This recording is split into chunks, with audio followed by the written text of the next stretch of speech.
Biblia Fácil, bienvenido. Vamos a comenzar el estudio de hoy. Es un estudio interesante que va a aportar mucho a nuestro conocimiento, pero más a nuestra vida espiritual. Vamos al inductivo.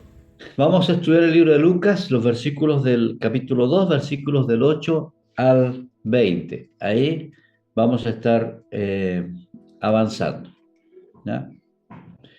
Gloria a Dios en las alturas y en la tierra paz. Yo sé que usted ha escuchado más de alguna vez esto y ahora se mandan en tarjetitas virtuales. Antes las escribíamos a mano, ¿ya? Pero este es un texto que se usa mucho en Navidad. Algunos lo usan en forma errónea, pero se usa mucho en Navidad porque justamente es el relato más específico que habla del nacimiento de Jesús. Acordémonos que Lucas siempre está tratando de llevar a los lectores, a nosotros, a que podamos entender que Jesús fue completamente humano. Por eso le llaman ahí el Hijo del Hombre. Ese es el énfasis. Pero cuando habla de gloria a Dios en las alturas, es lo que vamos a enfocarnos hoy día en la lección. En esta clase nos vamos a dar cuenta de que hay algo de parte de Dios, que Dios siempre está arriba, ¿ya? Y en la tierra estamos nosotros. Hay una gran diferencia entre Dios y nosotros. Él está siempre arriba y nosotros estamos en la tierra. Pero si se le da la gloria a Dios hacia arriba, en la tierra se consigue la paz. ¿Cómo se da la gloria a Dios? Aplicando la fe. Por eso ponemos fe en la gracia de Dios, se activa. Si ponemos fe en el Hijo de Dios, en el Mesías, en Jesús como nuestro Señor y Salvador, entonces se activa la gloria de Dios. Así le damos gloria a Dios. No se da gloria a Dios diciendo solamente gloria a Dios. La gloria a Dios se da poniendo fe. Y el apóstol San Pablo, amigo de Lucas, compañero de misiones con Lucas, él dice que somos justificados por fe. Estas palabras son claves para que usted siempre las vaya anotando. Ya hablamos de redención, hemos estado hablando de gracia, ahora vemos la palabra gloria, ¿ya? Y yo le estoy hablando de una palabra que no aparece, que aparece no específicamente en Lucas, pero en los escritos de Pablo aparece la palabra justificación, porque todo esto habla de nuestra salvación. Esto nos va a llevar al sentido de vivir nuestra vida plena en Jesús, ¿ya? Yo quise una manera de divertirme un poco, poner mis propios apuntes acá en algunas partes, ¿ya? Para hacer un repaso acerca, digamos, profundizar un poquito más respecto a los personajes históricos. Por lo que yo le estaba diciendo, es importante que, no para discutir con la gente, ¿ah? Porque la Biblia no se discute, pero sí para que usted tenga tranquilidad en la fe que usted está teniendo, ¿ya? Porque Lucas nos habla de Augusto César, ¿ya? Aquí está Augusto César, ¿ya? Y Augusto César fue el primer emperador de Roma. Eso está en los escritos eh, más tradicionales. Él gobernó del año 27 antes de Cristo al año 14 después de Cristo. Por si usted no lo recuerda o no lo sabe, los años se cuentan antes de Cristo, ¿ya? Y después de Cristo. Aquí iba a hacer otra cosa, voy a hacer una cruz para que usted más o menos se ubique. Siempre es una flechita en el tiempo. Por ejemplo, ahora estamos en el año 2024, ¿cierto? Estamos en el año 2024. Y sigue avanzando la historia para allá. O sea, aquí nosotros nos vamos alejando de la cruz. Jesús fue crucificado, debería haber sido un pesebre ahí, pero Jesús fue crucificado como el año 36, más o menos, ¿ya? Porque para que usted sepa, exactamente Jesús no nació el año cero, o sea, se marcó el año cero el nacimiento de Jesús, pero después con estudios posteriores se dieron cuenta que había sido mal calculado esa diferencia, y Jesús prácticamente nació el año 4, 4 después de Cristo. Es como una forma de decir. Y para atrás están los años, por ejemplo, acá dice 27 años antes de Cristo, aquí está el año 27 y se va contando hacia el cero. el año 27. O sea, si yo digo el año 40, está mucho más lejos de la cruz, hacia allá, mucho más lejos de Jesús, hacia allá. ¿Ya? Entonces, Augusto César gobernó el año 27, cuando nació Jesús, y murió el año 14, es decir, en el tiempo que Jesús estaba ya en la tierra, el año 14. Y de ahí se sigue contando. 14, 15, 16, 17, 18, y ya vamos en el 2024, hacia acá. Pero usted lee antes de Cristo, mientras más alto el número, está más lejos de la cruz. Este es más antiguo. Para que usted, por ejemplo, si decíamos que Miqueas fue escrito el año 700 aproximado, entonces ya son 700 años desde Jesús hacia atrás, hacia atrás. Después llega Jesús, punto cero, y empieza a contar 1, 2, 3, 4, 5, 6, hasta el 2024. Ese es como un dato para ir ubicándonos en los tiempos. Entonces, él fue nombrado Augusto César, gobernó del 27 a.C. al 14 después de Cristo, y él se llamaba también Octavio, así aparece en la historia, como Octavio. ¿Ah? Él tuvo sus dramas ahí, la historia romana de la República Romana y del Imperio Romano, nos habla acerca de Octavio. Él tuvo su batalla, no sé si ustedes han escuchado a Cleopatra, ¿no? La famosa reina de Egipto, y Marco Antonio, él peleó con ellos, los venció, ¿ya? Y comenzó ahí el imperio romano. Entonces, en ese tiempo, todos esos son datos que da Lucas, que son tan claros que no se pueden refutar, y cuando Lucas toma esta información para meterlo en los escritos, entonces nos está diciendo, esto es un dato completamente fidedigno. Habla de Cirenio, que se llamaba Publio Sulpicius, me cuesta leerlo, Quirinius, ¿ah? Publio Sulpicius Quirinius, que fue el gobernador romano en la región de Siria. ¿Ah? Este es Publio, de acuerdo a los libros históricos, hizo un censo el año 6 después de Cristo. Acuérdense que Jesús fue llevado en el vientre de María hacia Belén, porque Augusto César, el que acabamos de nombrar, dictó un edicto para que todos se empadronaran. Hizo un censo. Y en los libros históricos se habla de que Cirenio hizo un censo el año 6. Este censo de Cirenio no coincide tanto con el que dijo Augusto César por los años, por la diferencia de años, pero una diferencia muy, muy ínfima de años, porque cuando tú lees la historia, tú miras hacia atrás, en la historia es como, mire lo que voy a hacer acá, tú ves esto porque lo estás mirando de frente, eso vamos a decir que sea un cerro el que hice yo, pero si lo miramos de lado, este cerrito que hice yo acá en el dibujo, ya, si lo miramos de lado, podría descubrir que detrás de este cerro hay otro cerro, y hay otro cerro, y hay otro cerro, y hay otro cerro, es una cordillera. Pero no se ven, estos de atrás no se ven, porque si uno lo mira de frente, el uno tapa a los otros. ¿Ya? Entonces, eso pasa también en la historia. Cuando uno mira desde acá hacia atrás la historia, se pierde, se van juntando los datos. Entonces uno como que se pierde un poco, pero cuando habla, por ejemplo, del Génesis, el tiempo de Adán y Eva, puede haber pasado muchos, incluso siglos, y uno lo ve todo junto, como que todo pasó en el mismo momento, pero puede haber pasado mucho tiempo. Entonces, no es fácil hacer la historia en forma exacta, por eso se calculan años. Entonces, este censo que hizo Cirenio, si bien no coincide exactamente con el de Augusto César en el año, bien pudo haber sido. Puede que Lucas haya errado en su dato específico, o simplemente sea otro censo.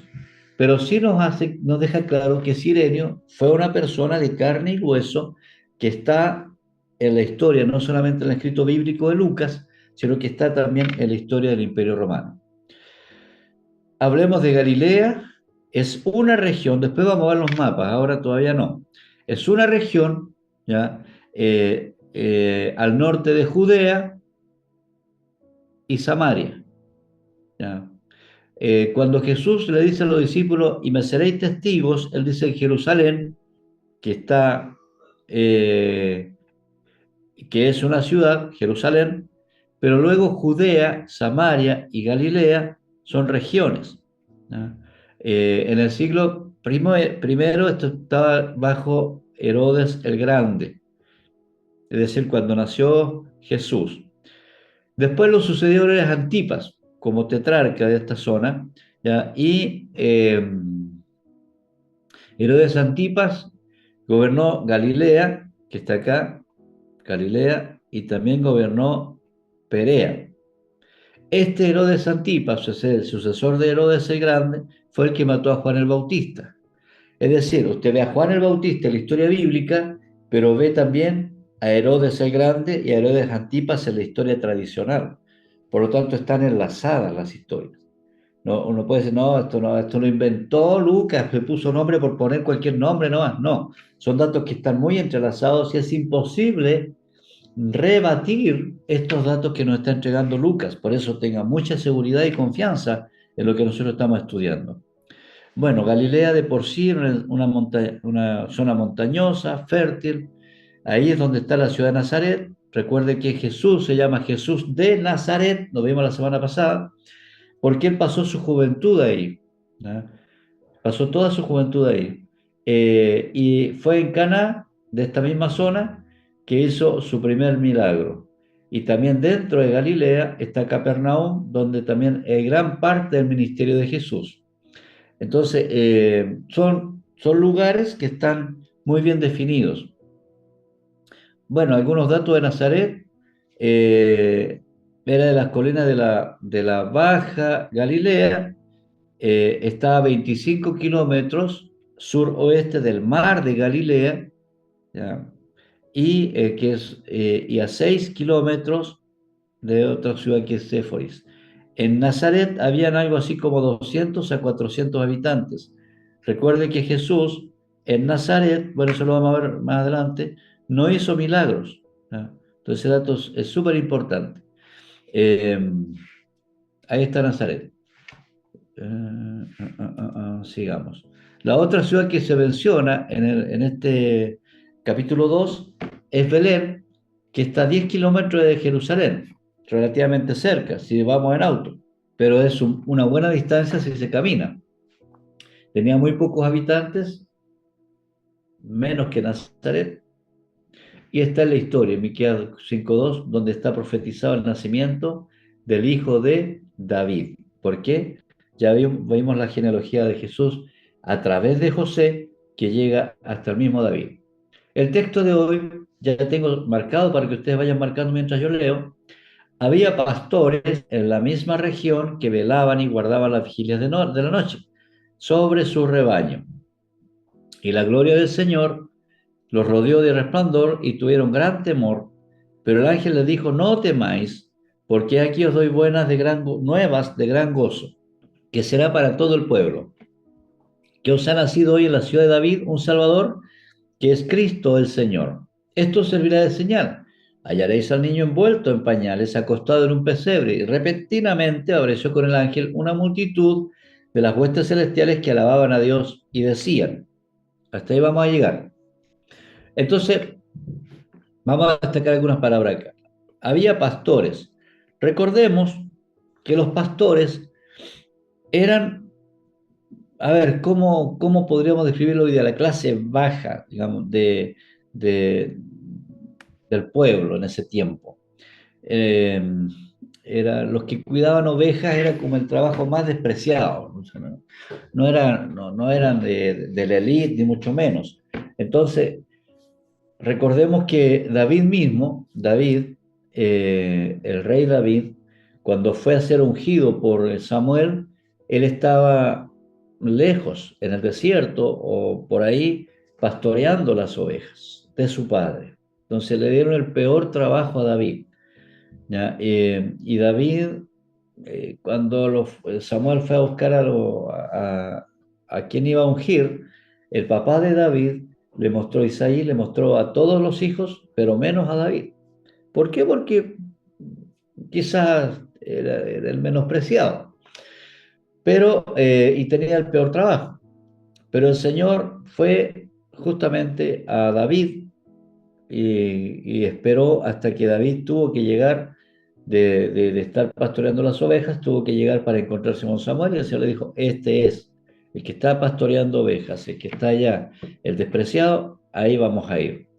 Esto nos da una enseñanza muy importante también, vamos a aplicarla, porque el Señor no es que sea el Dios de los pobres, como algunos dicen, sino que es un Dios sin clase social. Él no va a discriminar entre una persona con más dinero o con menos dinero. Al Señor no le importa, no le impacta, no se sorprende por la cantidad de dinero que alguien pueda tener, pero tampoco se sorprende por la pobreza de alguna persona.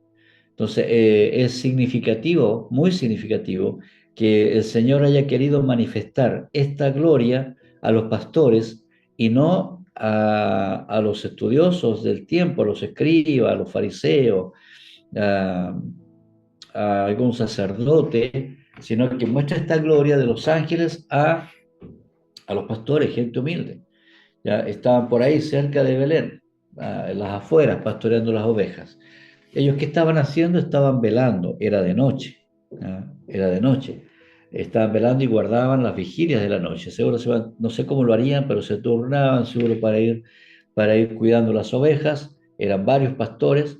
eh, y aquí se les presentó el ángel del Señor, un ángel del Señor, ¿ya? Y la gloria del Señor. Fíjese cómo para Lucas es recurrente usar la palabra Señor para hacer énfasis quién es el que tiene el control de la historia. En este caso, Señor, el ángel del Señor y la gloria del Señor. La palabra del Señor en el griego es Kyrios, que va más allá de decir este señor Chea, señor Ramos, señor, no sé, cualquier otro apellido, es mucho más. Incluso en este caso, cuando se habla de este señor, es la palabra que reemplaza al hebreo que usa la palabra Donai. En el hebreo, para no nombrar a Dios, porque la palabra, el nombre de Dios es santo, santo, santo, entonces ellos fueron evitando hablar el nombre de Dios. El nombre de Dios no es Jehová, como algunos dicen. Eh, Más adelante profundizar un poco más en esto, pero quiero enfocarme en que los judíos evitaban usar el tetragrama sagrado, que son las letras con que el Señor se le reveló a Moisés. ¿Cuál es tu nombre? Le dijo Moisés, y le dio esa letra I, H, W, H. Y de ahí se desprende la palabra Yahvé y Jehová. Le van poniendo entre medio las vocales. Para no nombrar el nombre de Jehová o Yahvé o el IHWH, el tetragrama, los judíos usaban la palabra Adonai, que significa el Señor, y lo usaban considerando la altura de Dios. Entonces, el equivalente al Adonai en el hebreo es el Kyrios en el griego. Y esa palabra Kyrios, la que está usando aquí Lucas para decir un ángel del Kyrios, del Señor, y la gloria del Kyrios, o Curios dicen algunos, del Señor, los rodeó de resplandor. Esta palabra clave también, la gloria de Dios es un misterio, la gloria del Señor es un misterio, es una materialización de la presencia de Dios. Es una cosa muy hermosa estudiar acerca de la gloria de Dios. Pero se manifestó la gloria de Dios del Señor. ¿Por qué? Porque lo rodeó un resplandor. La palabra aquí es una lámpara, como luz. ¿Se acuerdan? Lámpara, dice el salmista, lámpara es a mis pies tu palabra. Es decir, toda persona que profundiza en la palabra de Dios encontrará la lámpara de la gloria del Señor. Qué maravilloso. Toda persona que profundiza en la palabra de Dios encontrará la lámpara de la gloria del Señor. La gloria de Dios resplandece. Ese resplandor iluminó a los pastores, a esos humildes pastores. Y es natural, o sea, tuvieron un avistamiento. eh, en medio de la noche, oscura o con luna, como sea, hay un brillo superior, que es la gloria del Señor cuando ven el ángel. ¿Ya? O sea, ven el ángel, no sé cuánto brillaría, pero cuando el ángel estaba ahí, lo rodeó a ellos el resplandor. O sea, todo el lugar donde estaban se iluminó, las ovejas, todo se iluminó. Y natural, ellos tuvieron temor. ¿Qué está pasando acá? ¿Ya? Y el ángel otra vez le dice, no temáis. Fíjate que siempre, lo mismo le dijo a María, ¿se acuerdan? Eh, no temas. Yo te voy a decir algo, no temas acercarte al Señor, no temas buscar la gloria del Señor, no temas si el Señor se manifiesta a tu vida, no temas si el Espíritu Santo te llena, no temas si te das cuenta que tienes dones, no temas si te das cuenta que hay un ministerio para ti, no temas, porque si el Señor es el que está poniendo eso en tu vida, ese resplandor, el Señor tiene el control absoluto de todo lo demás, no temas. Porque hoy, he aquí os doy, dice el ángel, nuevas de gran gozo. Esto es, nuevas son las buenas noticias. Vamos a después repasar otra vez estas palabras, pero acá estamos dándole énfasis. Ya, son las buenas noticias. Eh, ¿Qué significa una buena noticia? O sea, no es que, hoy te tengo una noticia, una nueva. No, no es esa noticia. Recordemos que habían pasado 400 años que no había ninguna manifestación de Dios concreta que pudiese pasar a la historia. Y aquí ahora los pastores, fíjese cómo se está moviendo el mundo espiritual. El Ananías, el sacerdote, recibe la visita del ángel, después María recibe la visita del ángel, María y se junta con Elizabeth, se llenan del Espíritu Santo, es decir, cosas extraordinarias están pasando. ¿Cuándo? Cuando la noche estaba más oscura, cuando ya era todo religiosidad, cuando la gente estaba perdiendo la esperanza en el Mesías, en ese momento comienzan a aparecer manifestaciones de la gloria del Señor. Entonces, no tengamos apresuramiento, no tengamos ansiedad por los tiempos que estamos viviendo. Tranquilo, porque el Señor no ha perdido el control. Él tiene el control de la historia. Y por lo tanto, el Weilman está en este momento, ya está haciendo manifestación. También en este tiempo de la historia, me refiero a hoy, Dios también está comenzando a manifestar su gloria de diferentes formas. Entonces, ¿cuál es la buena noticia? Que por fin, por fin, por fin, por fin puede decir la humanidad que ha nacido el Mesías. O sea, todo lo que el Señor le dijo a la serpiente en presencia de Adán y Eva, ya en Génesis 3:15, que ya lo marcamos, ahora en Lucas capítulo 2, versículos entre el 8 y el 13, estamos viendo cómo se está cumpliendo esa palabra.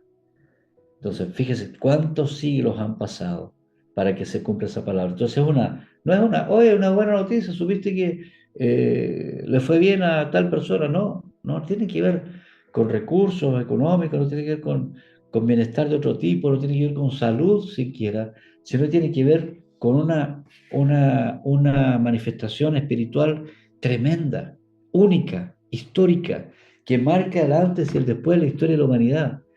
Por eso es una buena noticia, es una notición. Y es una noticia, como ya nos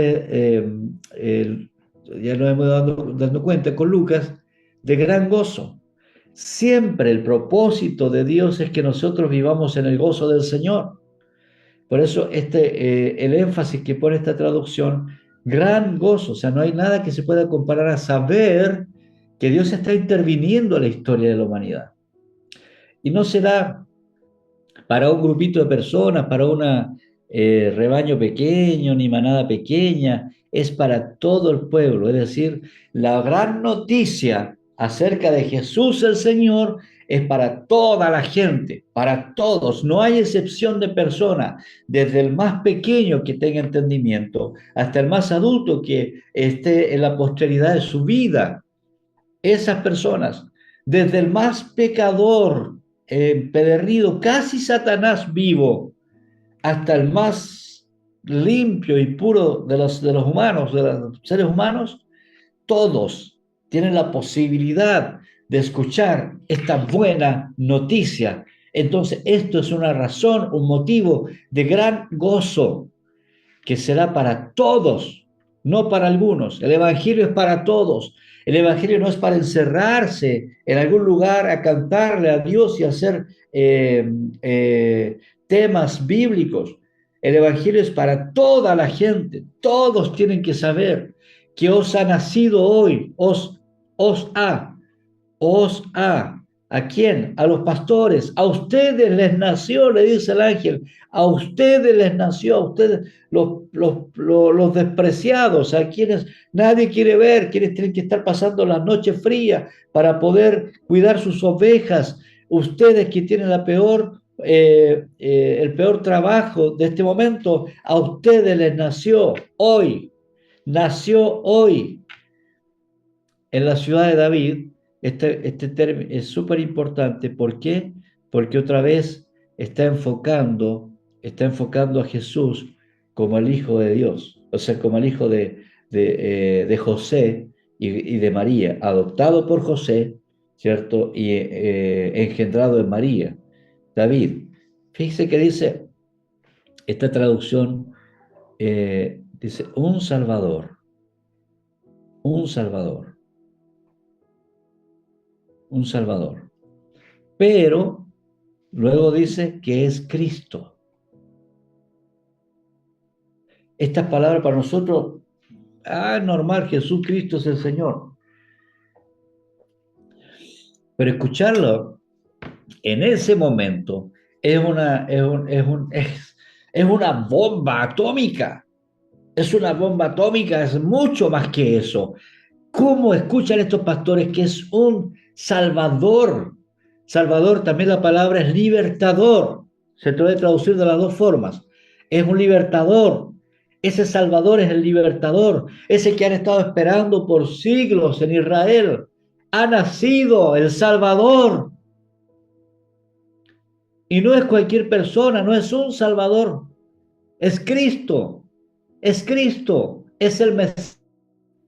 Y no solamente es el Mesías, no es una persona más que nace, es Dios mismo, el Señor de la gloria del ángel. Acá arriba se le presentó un ángel del Señor, vio la gloria del Señor y ahora es Cristo el Señor, es decir, el que está manifestando su gloria a los ángeles, allá a los pastores, es el que está naciendo en el pesebre.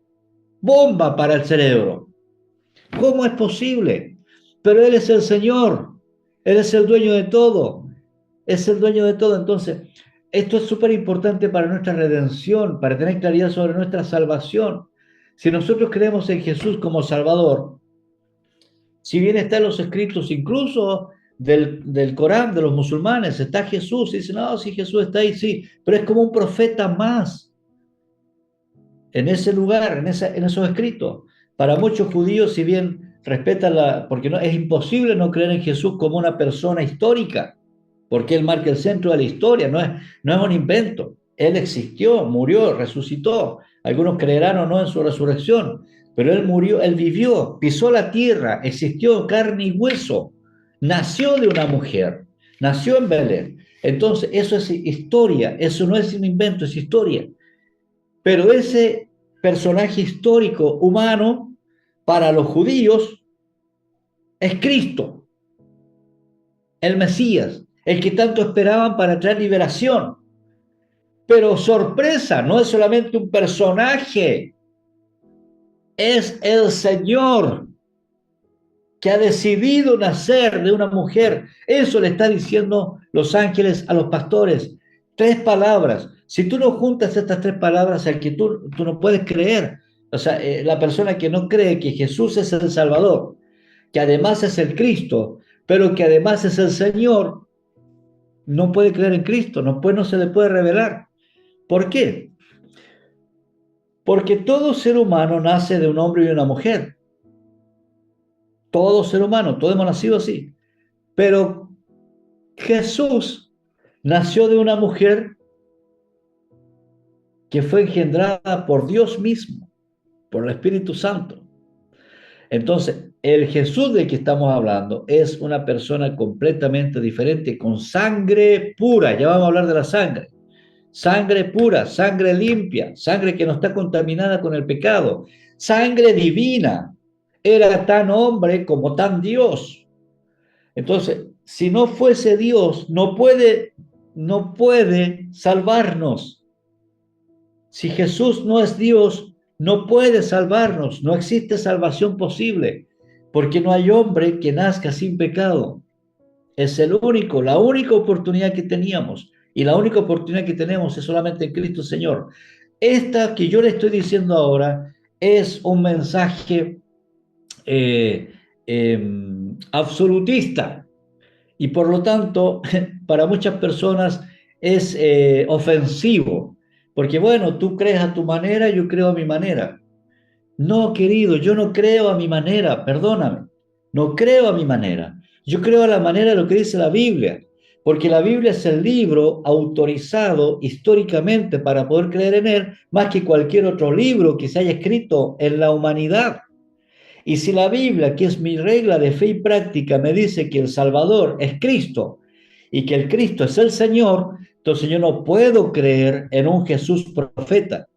No puedo creer en en Jesús líder de una religión cualquiera. Yo creo que Jesús es el Señor, Jesús es Dios. Y si Cristo es el Señor, es el único que puede salvar a los musulmanes, a los budistas, a todas las religiones, a los ateos, el único que puede salvarlos. Si tú no pones la fe en Jesucristo como el Señor, no hay salvación posible.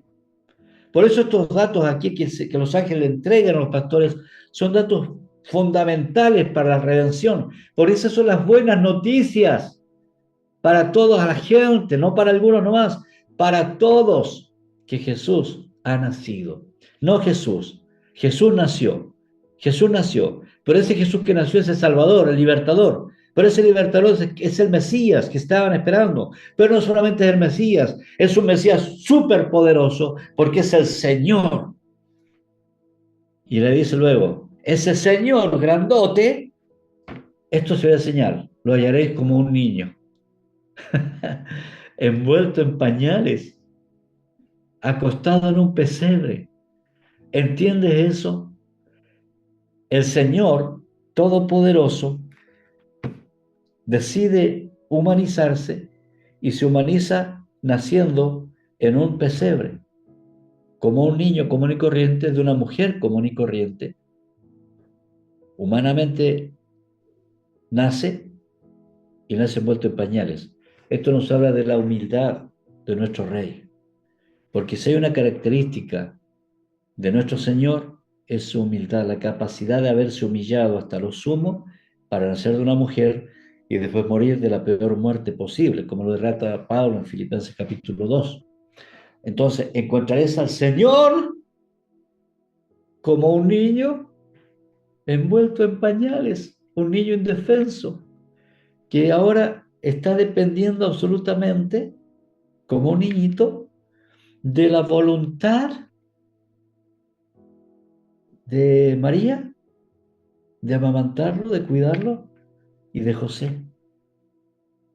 Ese tremendo Señor está dependiendo ahora, como un bebé, de esos padres terrenales. Esto es absolutamente extraordinario. Avancemos. Avancemos. ¿Qué dicen los ángeles? Gloria a Dios en las alturas y en la tierra paz. Buena voluntad para con los hombres. Gloria a Dios. Esa está la versión Reina Valera 1960. Gloria a Dios en las alturas, paz en la tierra, aquí invierte las palabras, entre los hombres, que gozan de su favor. Fíjese acá, hay versiones, me parece que hay una versión, no la busqué, que usan principalmente las tarjetas, dice, gloria a Dios en las alturas y en la tierra paz a los hombres de buena voluntad. A los hombres de buena voluntad, dice, no es al hombre de buena voluntad, sino que buena voluntad de Dios hacia los hombres. Estos textos lo van a aclarar un poquito. Gloria a Dios en las alturas, paz en la tierra, entre los hombres que gozan de su favor. Lo dice la versión Dios habla hoy, que está ahí en su libro. Y luego dice, gloria a Dios, la NTV, en el cielo, en las alturas, aquí lo traduce como cielo, más alto, el cielo más alto, es decir, donde habitan los ángeles, donde habita, de alguna forma de expresar que es el lugar donde habita Dios. La buena voluntad de Dios, la voluntad de Dios es buena, agradable y perfecta. ¿Ya? ¿Quién puede andar en la voluntad de Dios? Aquellos que dan la gloria a Dios. ¿Quiénes pueden dar la gloria a Dios? Aquellos que han reconocido por fe que Jesús es el Señor. Entonces, aquellos que reconocen que Jesús es el Señor, ¿ya? Dios, fíjese la palabra acá abajo donde estoy rayando, Dios se complace en ellos. Dios se complace contigo cuando reconoces a Jesús como Señor. Y si se complace el Señor, los ángeles se gozan en el cielo, le dan la gloria a Dios, porque en la tierra se alcanzó la paz. Ahora, ¿qué significa la paz en la tierra? Es lo que nosotros también, yo ilustro en el libro que la mayoría de ustedes tiene, Vida Plena, que es el jardín del Edén plantado en nuestro corazón. Esa es la paz en la tierra. Entonces, no todos conocen la gloria de Dios, ni escuchan este cántico de los ángeles, no todos tienen paz. La tierra, si bien la tierra es para toda la tierra, perdón, si la paz es para toda la tierra, no todos acceden, porque para acceder a la paz hay que reconocer a Jesús. El único camino es Jesús Cristo. Jesús el Cristo, el Señor. Entonces, ahí se alcanza la paz. Y aquella persona que alcanza su relación con Jesús, con Dios a través de Jesús, solamente esas personas gozan de su favor.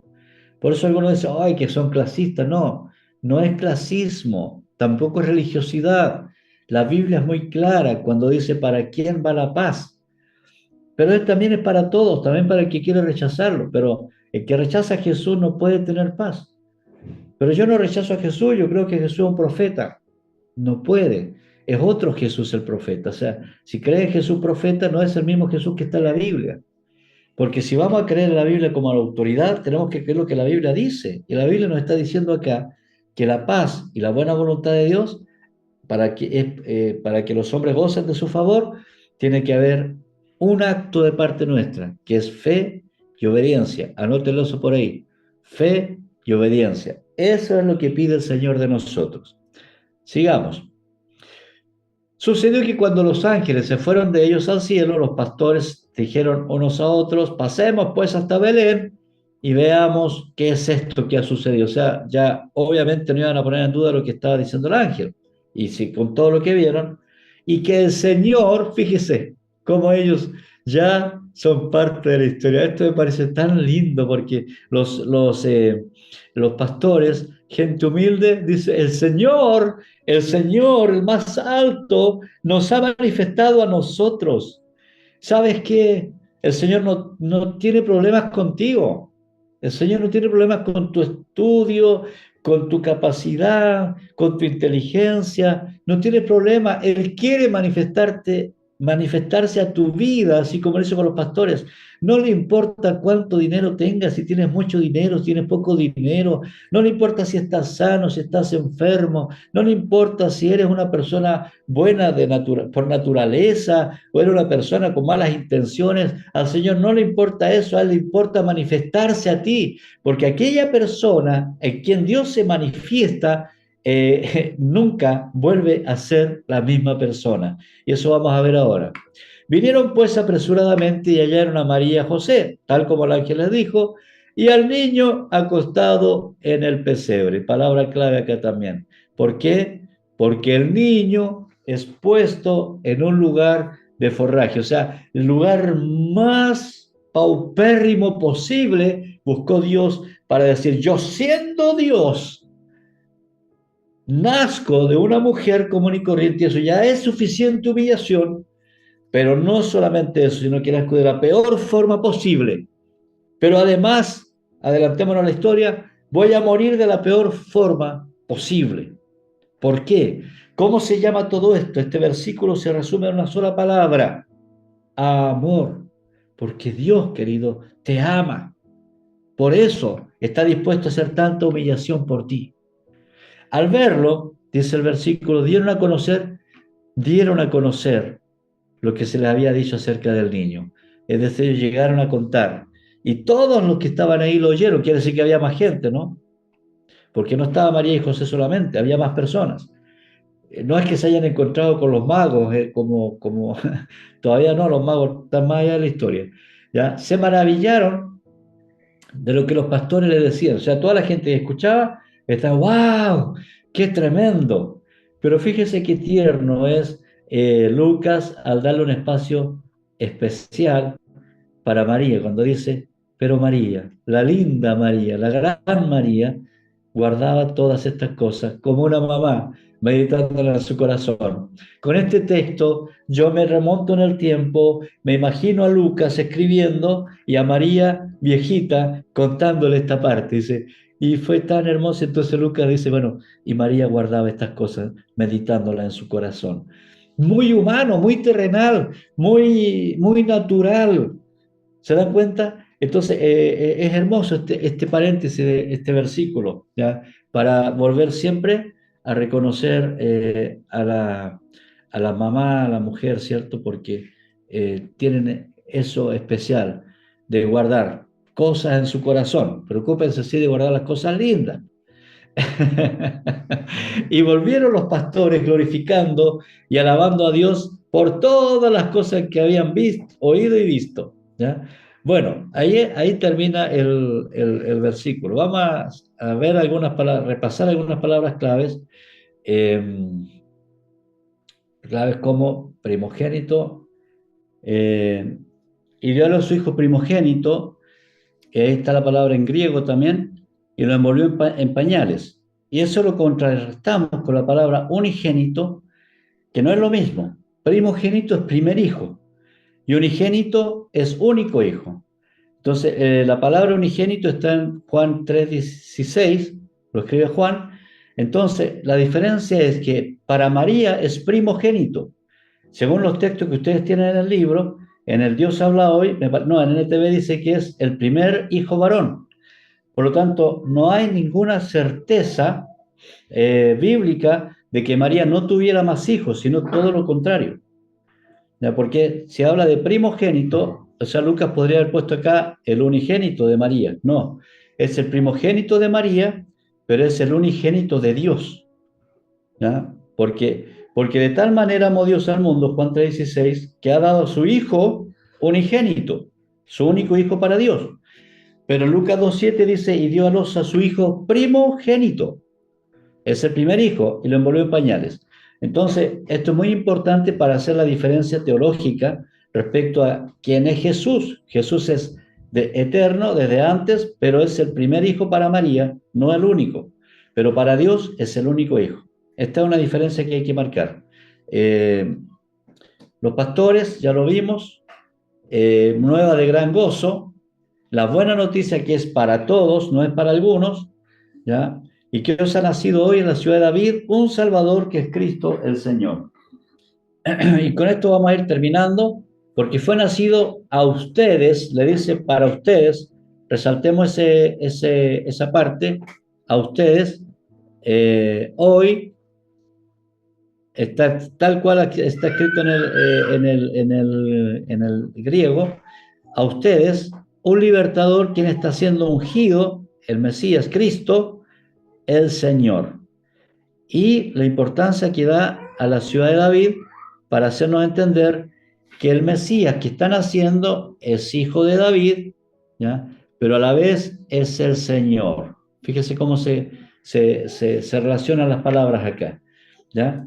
Y esta es la clave. Todo lo que yo le estaba explicando recién está aquí bien definido. Nacido a ustedes, o sea, para todos, el libertador, pero que el que están haciendo es hijo de José, por la genealogía de José, pero a la vez es el Señor. Existía antes que José y antes que María. Y ha sido envuelto en bandas de tela en un comedero de forraje. Eso es lo que se traduce, tradicionalmente traducen como pesebre. Y ahí hay una muestra de qué es lo que es un pesebre. Ya, ahí en ese lugar, en la parte trasera de la casa, guardaba a los animales y ahí está el pesebre. No era de madera, como algunos lo hacen, era de roca. ¿Ya? Así, en ese lugar estaba Jesús guardado. Salvador, Cristo, el Señor. Ya vimos la humildad de Jesús y la buena gloria de Dios en las alturas, paz en la tierra para quién, para aquellos en quienes Dios se complace. Paz en la tierra entre los hombres que gozan de su favor. Ahora, para terminar, fíjese lo que yo hice aquí en mi texto. Pasemos pues, dijeron los pastores, y fueron apresuradamente, luego dieron a conocer que lo que vieron los ángeles, lo que los ángeles le contaron, y la gente se maravillaba, y ellos volvieron glorificando y alabando a Dios. Esto se parece mucho aquí, al envío de los 70. No hay ninguna persona, Hechos 4:20, yo tengo anotado ahí porque los discípulos dijeron, anote si quiere usted Hechos 4:20, los discípulos dijeron en Hechos 4:20, no podemos dejar de decir lo que hemos visto y oído.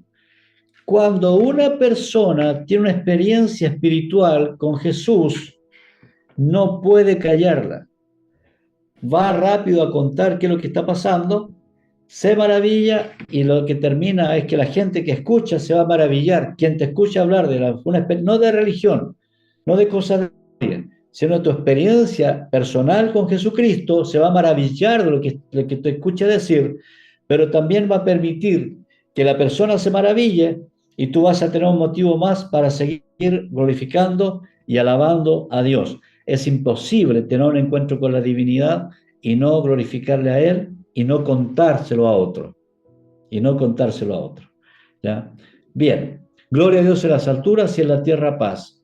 Una experiencia espiritual no se puede silenciar. Uf, qué estudio más interesante el de hoy. ¿Qué te pareció? A mí me fascinó. ¿Por qué? Porque la palabra de Dios siempre tiene algo nuevo que entregarnos, aunque lo hayamos leído muchas veces.